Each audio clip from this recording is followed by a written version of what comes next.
On this broadcast last week, in an effort to honor and thank a veteran who protected me and so many others after a ground fire incident in the desert during the Iraq War invasion, I made a mistake in recalling the events of 12 years ago. All right, now you're familiar with the situation revolving around Brian Williams right now, correct?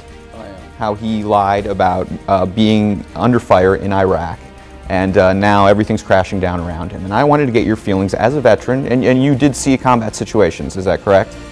A little bit. All right, what do you think about what happened and what he said and what he did for all those years? Well, it's a tough situation to really address, having not been there. It's very difficult. He sounded so sincere that I think he really believed that it happened. It tarnishes the reputation of veterans who in their valor placed their lives in danger. Well, I'm a little concerned about it. It doesn't quite strike true to me, because one of the things that we always existed on is integrity and the truth. What do you think about this Brian Williams situation that's going on right now? I think it's very sad. I just can't believe people will tell stories like that.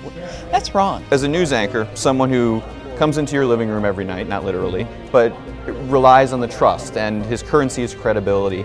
Do you think he can be trusted anymore if you make up something like that, especially when it involves our military? You know, as a physician, I can see where you can sometimes get mixed up with the story, but that's a lot of mix-up. I'm certain there are some who will be quite forgiving, and others who will be want to hold him further accountable. I feel a little sorry for him, is my opinion. I hate to say he lied, but I guess he did. He could probably be trusted in some other things, but not that type of stuff. I don't think that bodes well for either NBC or the news, and I think we look to those people for truth, and we look for their honesty. That's what their reputation's built on. My understanding was the true story was that he followed in a helicopter and landed thereafter. I want to apologize. I said I was traveling in an aircraft that was hit by RPG fire. I was instead in a following aircraft.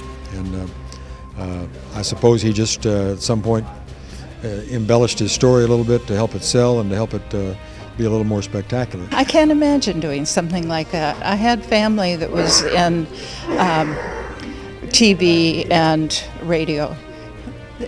You can't do that when you're in that kind of a position. Is that a situation that you ever had where you misremembered something, or something that happened back in Vietnam is now foggy in your mind, or something you thought happened actually didn't happen?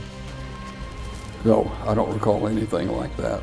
Well, I think guys who really are affected by PTSD probably have more than anybody else. I know from my own experience in North Vietnam, I was rescued out of the jungle, and the guy got the Congressional Medal of Honor that picked me out of the jungle. And you know, you see some of the things that you see now, but that wasn't the situation. This is I don't think Brian Williams who was not in that situation.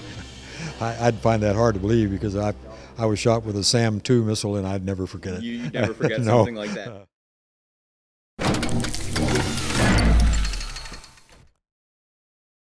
So what do you think should happen to him? His castration. Whoa, no, I don't think anybody's suggesting we castrate Brian Williams.